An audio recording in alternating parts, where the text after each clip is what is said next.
Hello everyone. तो आज हम इंग्लिश के क्वेश्चंस देखेंगे जो जूनियर असिस्टेंट के एग्ज़ाम में आए थे, जो आपको अपकमिंग एग्ज़ाम्स में भी हेल्प करेंगे। So let's get started. The senator's apology was widely viewed as too little too late after months of public outrage. इसमें too little too late idiom का मीनिंग बताना है। Was insecure and strategically calculated, failed to address the full extent of the controversy, was inadequate in both substance and timing to be effective, or was overshadowed by more pressing political development. तो too little too late यहाँ पे कैसे use हो रहा है कि वो inadequate था in both substance and timing, ठीक है, क्योंकि वो काफ़ी लेट अपोलोजाइज़ किया था, जिस वजह से टाइमिंग जो है वो एडुकेट नहीं थी। तो इसका आंसर हो जाएगा option number C. Next question जो इंग्लिश का पूछा गया था वो था the committee's proposal too ambitious was dismissed as a bridge too far by senior officials. As a bridge too far मतलब जो कमेटी के प्रपोजल्स थे, हालांकि वो एम्बिशियस साउंड कर रहे थे, लेकिन वो क्या थे, बहुत ज़्यादा एम्बिशियस थे, बियॉन्ड वट वॉज फिजिबल यानी अटेनेबल नहीं थे, वो अटेन नहीं हो सकते थे और एक्सेप्टेबल भी नहीं थे। तो इसका ऑप्शन नंबर सी आंसर आ जाता है। नेक्स्ट क्वेश्चन जो पूछा गया था वो था the scholar was known for his perspicacious analysis of complex philosophical text. यहाँ पर पर्सपिकेशियस का साइनोनियम या मीनिंग बताना था। तो पर्सपिकेशियस का मतलब होता है जो बहुत ज़्यादा ऑब्जर्विंग था, उसका जो एनालिसिस था वो बहुत ज़्यादा डिटेल्ड था। और इसका साइनोनियम यहाँ से आ जाता है एस्ट्यूट। एस्ट्यूट का सिमिलर मीनिंग होता है। Next question, the editor criticise the article for its prolix treatment of an otherwise simple topic. यहाँ पर प्रोलिक्स का साइनोनियम बताना था। प्रोलिक्स का मतलब होता है अननेसेसरी वर्ड्स का यूज़ करना, जितने रिक्वायर्ड हों वर्ड्स उससे ज़्यादा वर्ड्स का यूज़ करना। तो इसका जो साइनोनियम था वो था वर्बोज। वर्बोज का भी मतलब होता है बहुत ज़्यादा बोलना, बहुत ज़्यादा अननेसेसरी चीज़ों को एलैबोरेट करेगा। Option number C answer.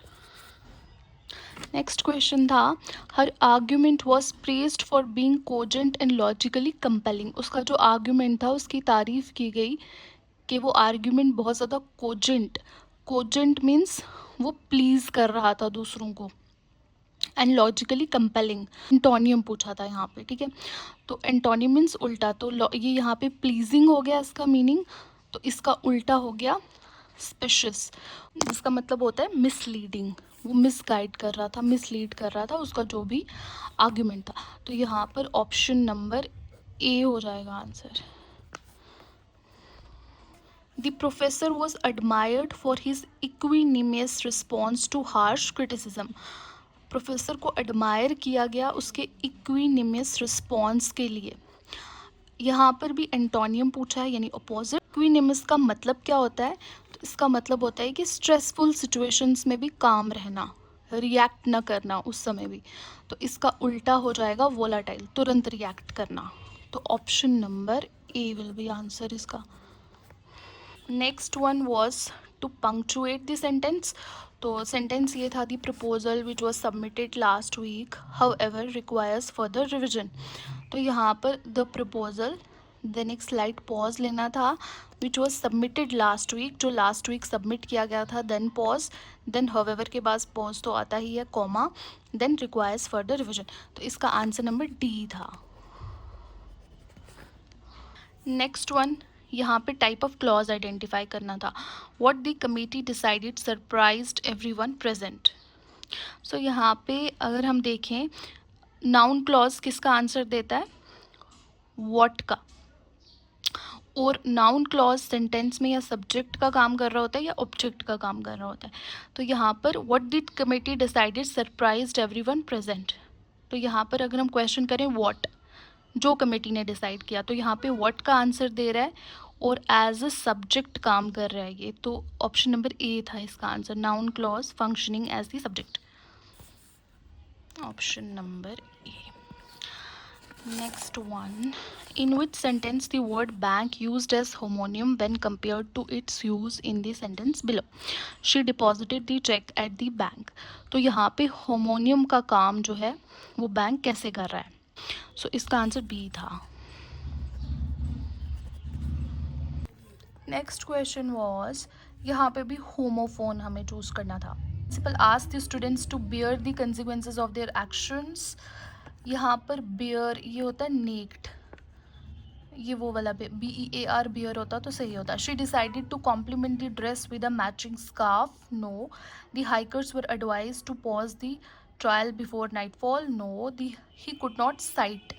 CITE site का मतलब होता है कोई एग्जाम्पल कोट करना. तो इसका सही यूज हुआ है ये, तो यहाँ पर ऑप्शन डी था. Next one. Choose the sentence in which the pronoun usage is grammatically correct. तो इस सेंटेंस में प्रोनाउन का यूसेज ग्रामेटिकली कैसे करेक्ट है? वो है each of the participants must submit there assignment. नहीं, ईच एवरी के साथ हम लोग सिंगुलर लगाते हैं तो देयर नहीं आएगा. Neither of the proposals achieved their intended objective. No, यहाँ पे आएगा its intended objective. Every applicant should bring his or her identification for verification. Yes. The committee reached their decision. Reached its decision आता तो फिर सही होता. Every applicant should bring his or her identification for verification. तो इसमें answer number C था. Question जो पूछा हुआ था वो था identify the sentence with a clear and unambiguous pronoun reference. ऐसे सेंटेंस जिसमें जो प्रोनाउन का यूज़ हुआ है वो क्लियरली हमें पता चल रहा है. When Sara met Leena she was already upset. इस सेंटेंस में शी, सारा अपसेट थी या लीना अपसेट थी, इसमें थोड़ी सी एम्बिग्यूटी है. The students inform the teacher that they would submit the project late. इसमें भी कौन से स्टूडेंट्स को रेफर कर रहा है वो यहाँ पे क्लियर नहीं है. Rahul told Amit that he had won the scholarship. Rahul ने अमित को बोला कि उसने स्कॉलरशिप जीती. अब यहाँ पर भी थोड़ी सी ये जो ही प्रोनाउन यूज़ हुआ है ना, इसमें एम्बिग्यूटी है कि किसने स्कॉलरशिप जीती, राहुल ने कि अमित ने. लेकिन ये सेंटेंस जो है after the report was revised, जब रिपोर्ट रिवाइज हुई उसके बाद इट यहाँ पे रिपोर्ट के लिए यूज़ हो रहा है. तो it was criticised by the editor. तो यहाँ पर क्लैरिटी शो हो रही है, तो ये आंसर था. Next question. Choose the sentence in which the use of article is grammatically and contextually correct. यहाँ पे she is a expert in medieval literature and teachers at the university of Delhi. यहाँ पर ए की जगह एन होता तो सही होता. He was appointed the head of department after an extensive review process. वैसे तो आंसर की में ना ये वाला आंसर करेक्ट दिया हुआ है बी वाला, लेकिन according to rules appointed titles जो होते हैं जैसे अपॉइंटेड, नॉमिनेटेड, चूज, इनके साथ इनके बाद आर्टिकल द यूज़ नहीं होता है. लेकिन JKSSB ने आंसर की में ये वाला आंसर सही दिया हुआ है, but it is not correct according to the rules of articles, rules of English grammar. तो an honest administration is essential for a, तो इसमें भी अगर एन होता तो सही होता. The committee reached a unanimous decision after the long discussion. इसमें ना यहाँ पे ए होता तो वो ज़्यादा सूटेबल होता, लेकिन एज पर की ये आंसर दिया हुआ है जो कि सही नहीं है, बट JKSSB ने ये मेंशन किया हुआ है. ओके, तो इसमें तो कन्फ्यूजन है ही. नेक्स्ट क्वेश्चन देखते हैं. Choose the option that best expresses a logical deduction about a past event. किसी पास्ट इवेंट के बारे में कुछ लॉजिकली डिड्यूस कर रहा है. She may finish the experiment before the deadline. वो डेडलाइन से पहले एक्सपेरिमेंट फिनिश करेगी, मे बी पॉसिबिलिटी है, कुछ डिडक्ट नहीं हो रहा. He should have inform the committee earlier.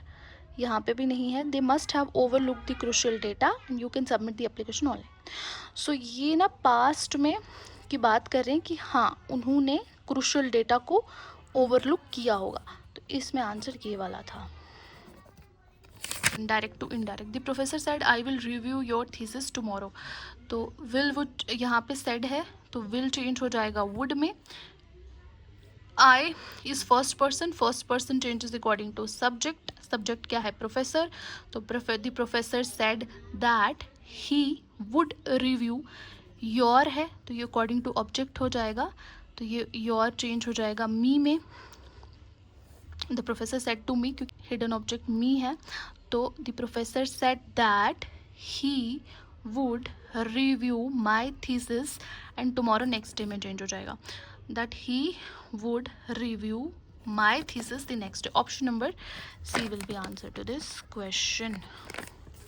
Next question rearrangement से रिलेटेड था, तो इसमें ऑप्शन था बी वाला सही. From a young age he was determined to succeed. Success did not come easily to him. He worked hard to achieve his goals.